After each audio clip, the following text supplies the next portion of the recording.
What's up, my good vibes? It's Karma here. Don't mind the hair. I just took a shower. I'm trying to make it look decent. It's failing horribly. But, anyways, I've been gone for like almost a month. No particular reason. I was just busy during the month. But now I'm back and hopefully I will post more, which is unlikely knowing myself. But this video is going to be pretty long since I missed a lot during my hiatus. So, without further ado, before I forget, don't forget to like, subscribe, comment, and follow my Instagram if you want. But anyways, let's get this bread. So the first thing I'm going to be talking about is a bunch of like smaller subjects that happened during my hiatus. So the first thing that happened was that Charlie Puth had this whole drama thing with a bunch of armies on TikTok, aka the 12-year-old armies. So before we get into what actually happened, I'm just gonna give you a backstory on Charlie's relationship with BTS.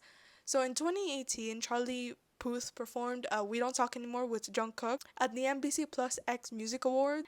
And this actually got a lot of positivity from all the fans since it was basically a dream come true for Jungkook since he's been a fan of Charlie for a really long time. So the fans were really happy about it, and Charlie continuously tweeted about his love for BTS and the music and also like spoke about them in interviews. So it was kind of giving BTS like this promo in the Western industry, and this was like back in 2018.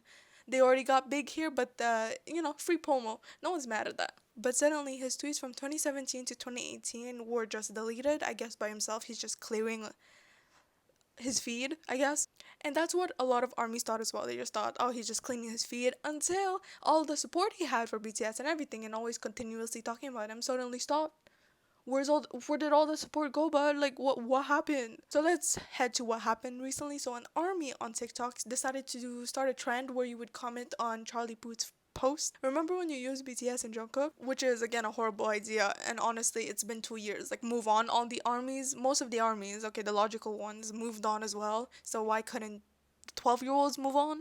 And I'm saying 12-year-olds because let's be honest here, most armies on TikTok are your 12-year-olds or delusional armies. I mean, come on, the amount of TikToks there is of them tattooing the same tattoos as Jungkook is honestly concerning. But instead of posting something on TikTok about all this, since that's where it's actually happening, it wasn't really happening anywhere else. Charlie decided to go on a tangent on Twitter where all the armies on Twitter were kind of confused since they were busy streaming and breaking records. We'll talk about that. Variety, Billboard, and other entertainment outlets decided to put their focus on the beef between Charlie and armies instead of all of everything BTS was achieving during that time. All the records breaking, the number ones, everything. They're just like, I cannot see, we can't see. And in most of the articles, like Charlie called armies toxic, dangerous. The dangerous part, not really, because most of the toxic fans are mostly 12-year-olds in most of the fandoms because I mean, come on, if you're an adult, like you have other responsibilities to do instead of spreading hate everywhere. So it's most likely 12-year-old. So while I was reading these articles, I noticed something that there was like promotion for Charlie's new releases in it. He was like there was something saying like, "Oh yeah, he wants all of this to stop before the release of his single and blah blah blah." He is literally using this entire thing for promotion. He doesn't really care about this. Probably not. But he's just like, I could use this as promo. Oh my god, the people are gonna be talking about me, and then when I release something, they're gonna want to see it. And that's why he. This is my opinion, by the way. That's probably why he went on Twitter instead of TikTok, because let's be honest here, no one gives a shit about TikTok drama at this point. So he decided to go on Twitter instead because there's more people, which means like more promo. Armies are annoyed at TikTok armies, but mostly at the entertainment outlets because they always seem to try to like overshadow everything BTS achieves with like another subject, another drama with related to BTS. This also happens with like a lot of other K-pop groups. Like I've noticed that a lot of the K-pop groups that go to the US for interviews, they're always asked about BTS. Like, bro, like bro, what the? They're not the same people, Like I don't get it. Okay, I don't get it. Like the first thing they ask, they're either like, oh, the next BTS, or like, what do you think about BTS's success in the West? bro. They always try to overshadow everything any like foreign artist does because the Western artists are feel so threatened, I guess. I don't know, I don't get it. Anyways, since Billboard and all the other entertainment outlets decided not to congratulate BTS and ARMYs on what they've achieved, I decided to do it. Probably not that like special, because it's just a random person on the internet doing it, but hey.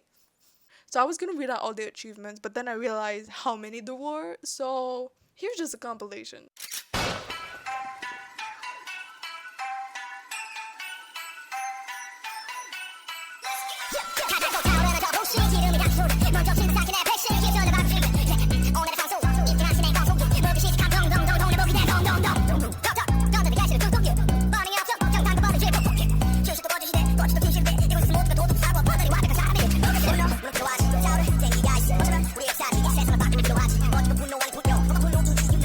So yeah, round of applause.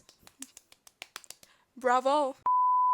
So next, smaller subject. BTS went back to university. Okay, like funny news. I was out for 3 hours when this happened. 3 hours. I was out.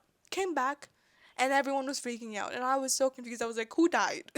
So, anyways, I found out that they enrolled back in university, and I was sitting there bewildered, thinking that the next time I go out for 3 hours, I'm gonna come home to RM being married with a kid. Honestly, I wouldn't be surprised. So Namjoon, Tae, Jimin, Yoongi, and Hobi all enrolled in Hanyang Cyber University for an MBA program in advertising and media. Namjoon, Yoongi, and Hobi all enrolled back in like March, while Jimin and Tae will enter in September. Jin already enrolled in graduate school at Hanyang Cyber University back in 2017. I did not know this. Where was this information when I needed it? Jungkook is a student at the Global Cyber University majoring in entertainment and broadcasting. A lot of people were actually convinced that they were trying to evade military service, which also doesn't make sense because even if you're a student, you're supposed to do your military service. Like, that doesn't really excuse you. Like, honestly, like 1 plus 1 is 2, 2 plus 2 is 4. Like, where the hell is that brain of yours? It got kind of big. The big hair had to actually clarify, for all the dumb people that actually believe this. The members enrolled in graduate school is not a matter related to the military service, and they entered the university because they are all interested in learning. Like, a lot of people are mad that they decided to go back to school. Cause like they all say like, oh, they're already celebrities. Oh, they already work in this industry. Why do they need to learn more about it? So apparently, when you're rich and famous, you no longer have the right to an education. I didn't know that. Thanks for the info. So another thing that was announced was that Naver was planning to invest around like 100 billion Korean won into SM Entertainment. According to a source, Naver and SM are currently in the process of negotiating a deal. Naver and SM Entertainment signed an MOU in April to jointly promote their global business, and Naver is seeking to secure a stake in SM Entertainment. So Naver plans on using SM Entertainment's IP, which is their intellectual property, to strengthen its own content. An insider actually shared their thoughts on why Naver would be doing this. In April 2020, BTS held an online concert through YouTube, not through Naver's V Live. They earned at least 25 billion Korean won in revenue from 756,000 ticket sales. Naver, which lost K-pop's most popular IP in BTS, must have felt the need to invest into SM Entertainment to construct a stable relationship, which honestly makes kind of sense because we've seen that Big Hit and BTS have slowly been pulling from V Live. Like, we've seen them doing lives on YouTube, we've seen them posting more on Weavers, and a lot of the content has been moved to Weavers. So yeah, it made sense to me that this might be a reason, but I feel like the negotiation has been happening for way longer, like even before the concert happened. But we'll never know. We don't work at any of the companies, so we won't know. So now let's move on to like the bigger subjects. So BTS was recently plagiarized. Starship Entertainment was receiving heavy criticism by fans both of Cosmic Girls and also ARMYs for the striking similarities between Cosmic Girls' like new photo book, or the first photo book actually, and BTS's album designs. Cosmic Girls dropped teasers for their first like photo book that's supposed to be released in August 12th, there's two versions of the book, Persona On and Ego Off. A lot of fans are saying that the designs are way too similar to BTS's work to be a coincidence. And I've seen a lot of Cosmic Girl fans agree to this as well. They compare the designs to BTS Map of the Soul Persona and also to the cover art for their single Lights. Both Cosmic Girls fans and ARMYs are both calling out Starship Entertainment for alleged criticism. Not suing me anytime soon. I thought for once that we all agreed on the subject, but I guess I was expecting too much from K-pop fans. As you can see by like everything here, a lot of people have interesting opinions. So the first thing is I have not seen anyone blaming the girls. I don't know where people got that, but like especially ARMYs, I have not seen anyone putting the blame on the girls. They always talk about Starship Entertainment plagiarizing, not the Cosmic Girls. So like stop playing the victim because sis, it ain't cute. And also this other argument that it's okay because women do it and women can steal from men. Y'all, are we like evolving backwards? Is everything evolving backwards now? Because if I remember correctly, feminism is supposed to be gaining equality between men and women, not gaining superiority for women. Has the definition changed of what feminism is nowadays? Because like what, this doesn't make sense. Like it's okay because women do it. The women do everything better. Sis, you need to sit down, okay? You're making yourself look even dumber. Also, the most hypocritical argument I've seen them make is that it's just K-pop. It's not a big deal. It's not that deep. Bro, let's just flash back. Let's just look back at, May Terror 2016. Anyone remember that? Cuz I do. You were attacking BTS for wearing the same goddamn shirt as another idol. I did not know that an idol was entitled to be the only one to wear one shirt because they. Sometimes I wonder, like, do you actually believe what you say? Like, does it like make sense to these people? Because you would probably be crying wolf if BTS did something similar. I'm just saying. And honestly, like, imagine. Let's just sit back and relax. Imagine if BTS or Blackpink did something like this, or even Mamamoo, they would get dragged through hell and back. Honestly, the double standards that K-pop fans have is like over the roof. The most annoying argument I've seen, and also the dumbest, is that it's okay because you're singing from BTS and that they should let other idols gain the spotlight for once. Like I've seen so many people wanting BTS to step aside to let someone else win. Like just think of this, okay? Think of going up to your boss and saying like, "Oh yeah, can you like step aside and let someone else be the boss because you've already been the boss long enough?" It doesn't make sense. And also, if they did actually do that, if they stepped back and let someone else win, do you really think that the person that won or the group that won would feel accomplished? No, they'll still feel like second place because they know that BTS just stepped aside for them to win. It's also quite funny because they're saying all this now, but I know for a fact when voting season comes, they'll be begging ARMYs to vote for their faves. Like y'all are just pissy that BTS didn't come from one of the big three and got as big as they got. Like sit down, Patricia. The hypocrisy is off the roof, honestly, at this point. So I feel like I need to put a disclaimer for the story because it deals with heavy subject like bullying, self-harm, suicide, all that. This is about the AOA Jimin situation. So a former member, Mina, has been sharing a lot of posts on Instagram lately. She went into detail of her experience as a member of AOA and spoiler alert, it's not good. She states that her fellow ex-member Jimin, also her leader, the person that's supposed to be guiding them, taking care of them, turns out she continuously bullied and tormented her through all the 10 years they've been together, even during their trainee days. So on July 3rd, Mina posted a screenshot of someone using profanity to tell her to basically get lost, and she followed up with this caption, feel free to pause and read. She also followed it by another post which was just basically a black screen with this caption.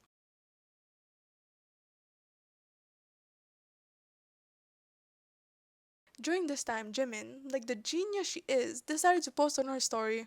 She just posted the word fiction. But like the coward she is, she deleted it and hoped everyone would forget. Newsflash, sis, everyone saw it. Mina saw this and responded with this post. Mina then made another post which include a picture of her scarred wrist. I really don't recommend you look at it, like it might trigger something, but she posted that with this caption. As expected, all her fans and also non-fans were really worried for her. So a source from her agency, Worry Actors, stated, Mina is currently with acquaintances and friends, and she is regaining her emotional stability. They also stated that they regularly check up on her to see how she's doing and if everything is fine. Mina then posted multiple other posts following up like the statement and everything. Then she revealed that the AOA members, including Jimin and their managers, suddenly showed up at her house. So when they showed up, Jimin was apparently mad for some reason, probably because the act is up, truth's been revealed, her career is screwed. And like she came in the house screaming blah blah blah, and like there was an argument. She was asking for where the knives were. Like it was a mess, and also it was kind of like a type of manipulation, trying to victimize herself, I guess. And also Mina's agency, Worry Actors, made a statement following that post. And on July 4th, Jimin issued an apology in response to the allegation. And you can pause and read the apology, but like the apology is so pathetic. Like it reminds me of all the notepad YouTuber apologies that is like clearly not sincere. She just victimizes herself and tries to gain everyone's pity, but like it didn't work. What I meant to say was that she had 10 full years to apologize, 10 full years to realize what she was doing was wrong, 10 full years to stop, but she only apologized when she was getting called out and receiving hate. Well, I wouldn't say hate. I think criticism is the right word. So she had 10 years to do it, but she never did, which means that she was probably not sorry for what she did. She probably doesn't really care what she did, but what she does care about is her career basically ending, and now she is sorry that it all got exposed. Mina then responded to her apology, but then she deleted the post. So, from what I can tell, everyone hates Jimin. She's lost so many subscribers on her YouTube. Her Instagram is flooded with comments like, why would you do that? What's wrong with you? Blah, blah, blah.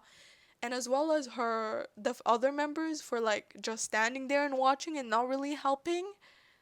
Which, that's another problem on its own. Because, like, she was probably not hiding. Like, literally in interviews, you can see her bad attitude that for some reason no one ever noticed.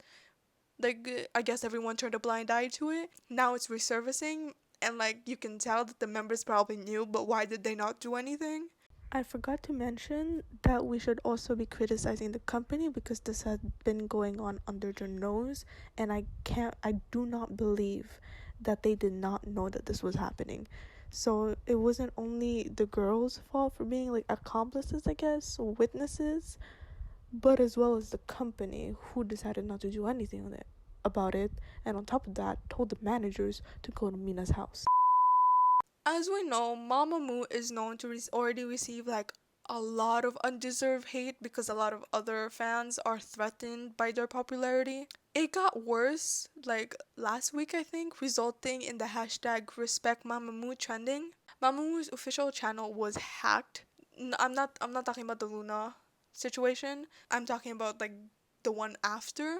And the MV titles were like changed to very disturbing comments. There was also multiple disturbing tweets popping up, and like it was a mess. Like I feel like it was like a planned attack. I don't know what would prompt someone to start something like this. And the worst part is like I've noticed that the hate on Mamamoo has been so normalized on K-pop Twitter, like in every fandom, and it's like it's disgusting. Like these, like what, you can't normalize hating on someone. I mean, except Jake Paul, because normalize that. But like, Mamamoo doesn't deserve it. Like, they aren't dolls you can play with whenever you feel like it and then toss away when you get bored. They're actual humans with actual feelings. Like, how would you like it to be in their shoes and receiving this much hate? I keep saying this over and over again. When someone is hidden behind a screen, they suddenly grow some balls to open their idiotic mouth, but the second like you confront them about it, they'll run away with their tail between their legs. Idols are human to get that through your thick, brainless skull. I never usually wish harm on anyone, but I honestly want these people to experience what it's like to be bullied so that they know how it feels, and then let's see what they'll be saying then. Next subject is a subject that annoys me particularly because it deals with the Western media trying to always credit a white person for everything. So, this is about Melanie Fontana. Before we start talking about what she did recently, let's step back and look through memory lane. Melanie is a white American composer, songwriter, and recording artist who has worked on a few of BTS's songs. Usually, armies have no issue with collaborations that BTS do with other artists, but the problem is she is a credit claiming cloud chaser who is known for being rude and selfish. She always plays the victim and always threatens to tell the boys whenever army criticizes her, claiming that we're being racist towards her. I don't get it either.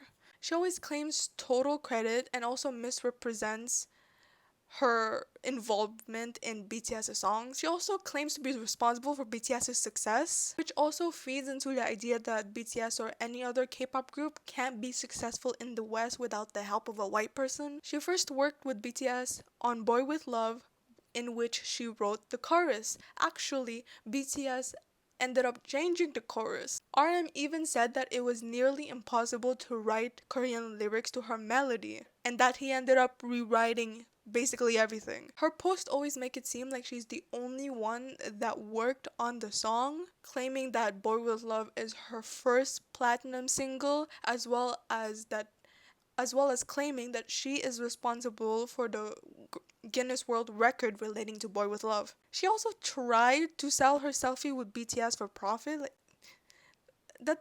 why? No one, first of all, no one wants a picture with your face on it. They just want a picture of BTS. They don't want your face. I'm just saying. Pause. Can we look at Tae's face? He looks so done.